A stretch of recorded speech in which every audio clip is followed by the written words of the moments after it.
I really think I think the ATS system or the keyword system is a joke, and I think the resume wording aspect is a learning game. You know, it's like a puzzle. Mm. It's a riddle, and so the talent is there, but you know, also the schools and colleges don't teach us how to beat the algorithm. It's not their fault, but I'm just saying, Mm. you know, we have to learn how to. It's almost like a coding. We have to learn how to beat the algorithm, and I really think that's a big deal. Resume writing and making sure you have a job in the field is something that I think colleges should definitely make mandatory. And it should be almost, in my opinion, the last course, you know, and I believe that students should not be released until the college has, as I said, cross their T's and dot their I's and match you with a career. Because at the beginning, they sell you this career. You know, well, if you go for this engineer degree, you could become an engineer and possibly make this amount of money. You know, they say you this whole degree of being this engineer specialist, and then that gig never happens. And it really sucks because I know people who have their degree, but they're absolutely miserable and they feel like their life sucks. And that sucks, you know what I mean? For me to listen to them, you know, because it's very unfortunate, you know. And another thing is that we're steady playing catch up for a job that we will possibly never have. And it's a shame because also with that being said, you know, with education and the school selling us a dream, and also these postings selling us a dream, we are now acquiring high debt to income ratio, you know, with these student loans and stuff. Absolutely. And so Yeah. that's definitely a problem, especially when we're already getting paid the lower end of the I guess or the payroll or whatnot, and then now we accumulating more debt. That's a problem. Yeah. Yeah. That's a huge problem. And I'll tell you this, you know, we as Blacks, um, we account for over 68% of the debt here in America when it comes to education. Wow. And that is not a coincidence. That is solely by design because you have to have a job to pay this debt back, you Absolutely. know? And then you go to all of these job fairs and, you know, you're talking to people and they're like, you know, you just have to have the best resume. But that is a lie. That is a huge lie. And I wish that we would change that narrative about the resume. Because here's the thing.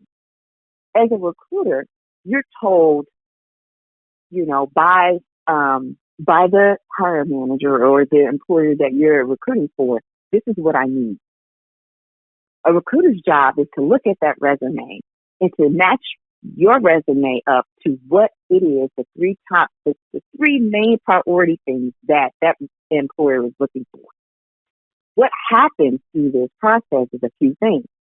One, sometimes you could talk to a candidate and you realize they do have the experience, but they have not yet shared it on their resume. Yeah, that's true. You know? And then it's like, well, how do we put this on your resume in a way that is attractive to the employer? Well, then they're like, well, you know, I can do that, but that's not really what I want to do forever. Well, I want to do other things. So it's like we're not really engaging and asking the proper questions when we're talking to professionals, right? We just, you know, we're just trying to fill the job. So I was like, this is not the way to recruit. Mm-hmm. And me being a Black female, I realized how marginalized we are. And I am a part of that population. I have a master's degree in healthcare administration. I'm still paying on it. I've never worked in this field. I will never work in this field because it is primarily dominated by white women. Mm-hmm. And no one is going to hire me because they're afraid, intimidated, and know who's holding them accountable. Who's holding the white workforce accountable? Mm-hmm. No one. And it's set up that way. Mm-hmm. And so I tell people all the time, like, well, when they get discouraged, I hear it day in and day out because I'm always talking to professionals. I engage with over 400 professionals on a week-to-week basis. Mm-hmm. And the primary thing that I hear is I'm so tired of changing up my resume and I still don't get anything back. Yeah. And I say to this, I say, you know what? Why don't you do what it is that you love? What are 3 things that you absolutely love doing, are absolutely exceptional at doing it? Well, I like to do this. Well, change out your LinkedIn profile. Put the things that you are absolutely great at. Mm-hmm. And then stop putting your resumes on Indeed. And I will tell you why. Mm-hmm. Companies spend over $5,000 a month just to be able to post their job and be able to receive applicants to their job. Wow. Over $5,000. That's a lot of money.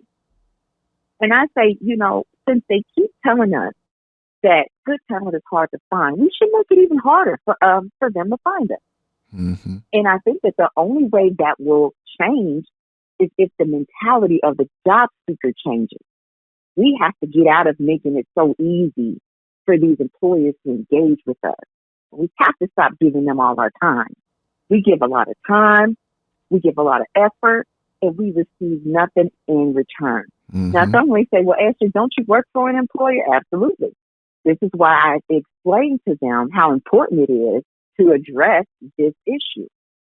And as soon as we get to the bottom of how we address this issue, then we can start to change things on the collegiate level when it comes to how we should engage in the workforce.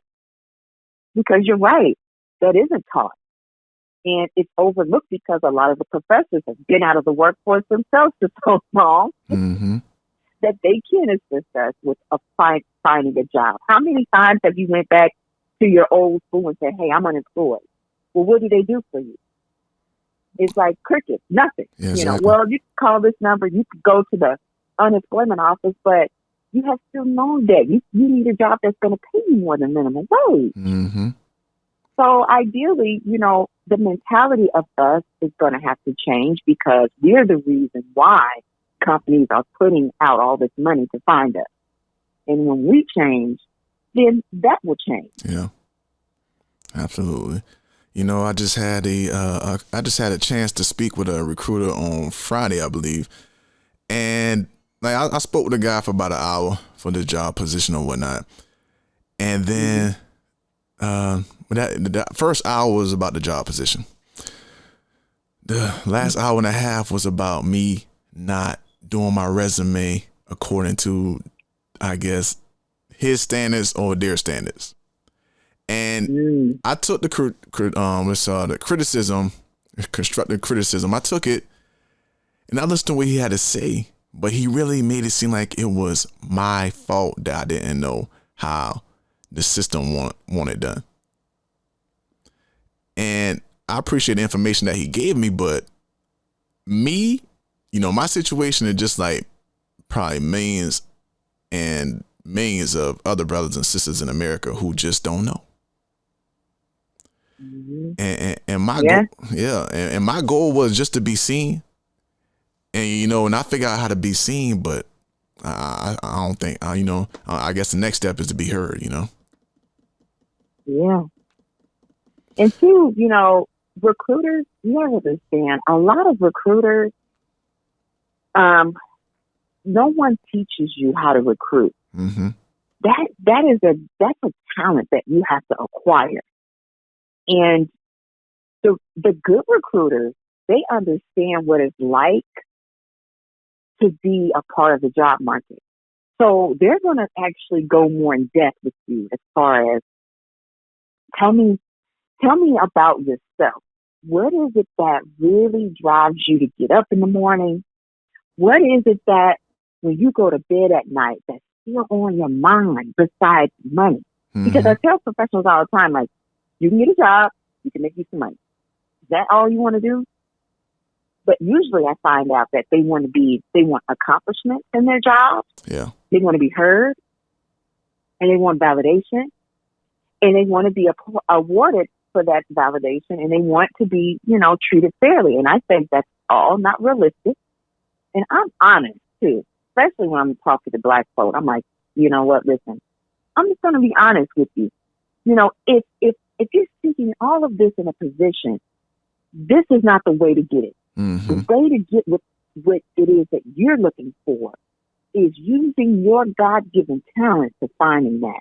Because what they're not telling you is 30% of the workforce is leaving due to no callback, Mm-hmm. no interviews, waiting around for employers. That's a lot of folks leaving. Now, here's the thing.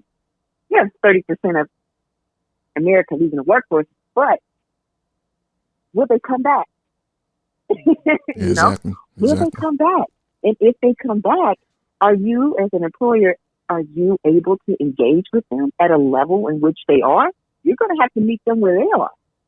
And a lot of them are not going to be able to do that. Mm-hmm. So right now we have this whole thing where the hospitality industry and restaurants and all those jobs are, you know, slowly diminishing. Mm-hmm. Well, it's going to roll over in corporate America too, because primarily people are not going to be, they're going to be so used to working at home, doing what they love. They're not going to want to come back to the rigmarole, the racism, Mm-hmm. the unjust treatment, the accountability that you will have versus your white counterparts. Please. I mean, and then on second thought, you know, how a company engages you on the outside, please believe me, that is how you will be treated on the inside. So if you left behind right now, just think, if you go back to applying to that same company, just think how you'll be treated. Yeah. You know? So in essence, you know, when it comes to recruitment as a whole, we have a lot of work to do. Yeah. We have a whole lot of work to do. And we have to learn how to be more personable with people. And we have to learn how to engage people the way that they receive information. Absolutely. I think that's critical. Indeed. Absolutely.